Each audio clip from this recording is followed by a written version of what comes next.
Mariage princier, quelles retombées économiques pour la Grande-Bretagne? Monnaie. Pendant que les personnes chargées de la sécurité sont sur les dents à quelques jours du mariage princier, certains se frottent déjà les mains à l'approche du grand jour, les commerçants.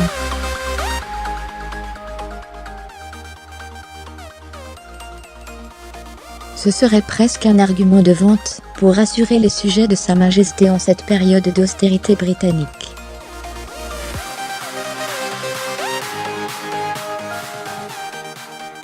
Le mariage du prince Harry et Meghan Markle, annoncé comme étant l'événement de l'année en Angleterre, désolé prince Louis, affole déjà les compteurs.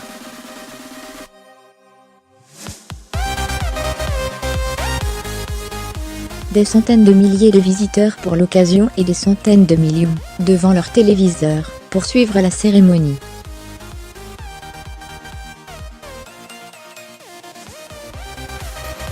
Autant dire que devant les sommes engagées pour la sécurité, la retransmission télé, les cadeaux souvenirs et le tourisme, les secteurs d'activité concernés peuvent d'ores et déjà se frotter les mains.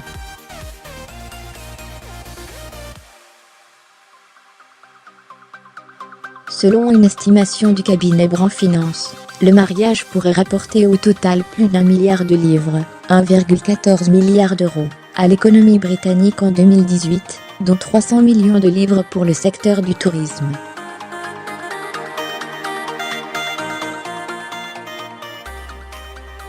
La ville de Windsor, qui, en temps normal, ne compte que 30,000 âmes, devrait attirer des centaines de milliers de touristes.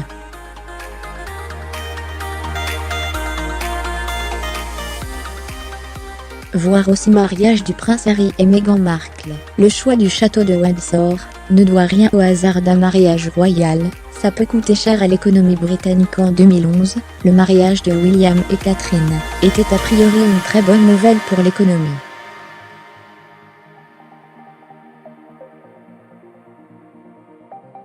À l'époque, on estimait de manière assez optimiste que les retombées seraient de 715 millions d'euros pour la fourchette haute.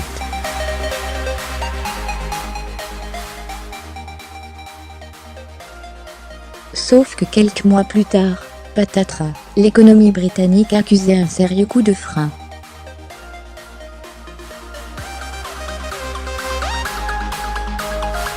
Le jour férié décrété pour l'occasion par le gouvernement avait plombé l'activité, et ce, malgré les recettes.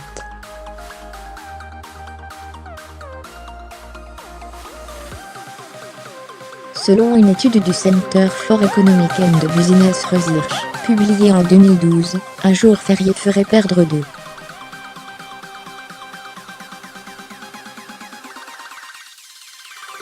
3 milliards de livres à l'économie britannique. Pourtant, d'autres avaient estimé que l'industrie du tourisme et celle des loisirs allaient tirer profit de ce jour off.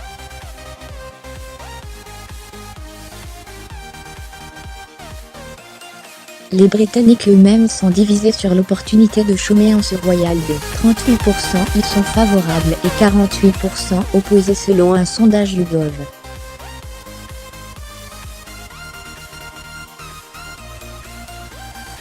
Est-ce donc pour cette raison que cette année, point de jour férié possible?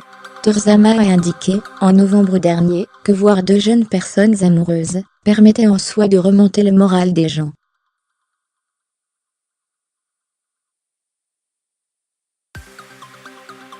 Mais c'est aussi un business à Windsor, où la reine et son mari se rendent quasiment chaque week-end. Les prix des locations explosent. Une maison louée sur un site coûte 3 500 € la nuit, un appartement lui est disponible pour 2 100 €.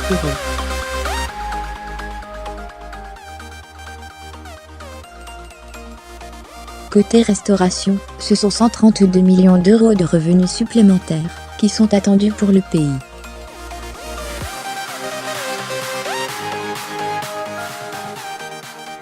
Quant à la publicité gratuite, et donc le rayonnement offert au Royaume-Uni via la diffusion de l'événement, Brand Finance la chiffre à 80 millions d'euros.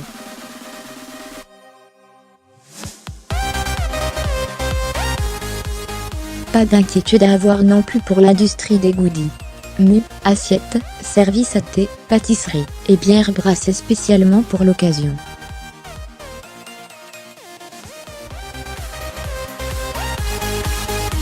Rien ne manque. Parmi la centaine de milliers de personnes attendues sur place, nul doute que beaucoup repartiront avec leurs souvenirs floqués des photos du prince Harry et de sa future femme, Meghan Markle.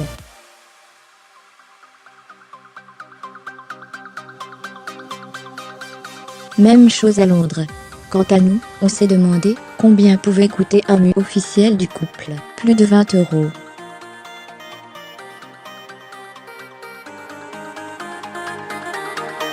À ce rythme, le mariage pourrait en effet être très rentable. Amandine Rebourg mit à jour, créé, tout savoir sur Prince Harry et Meghan Markle, le mariage de l'année.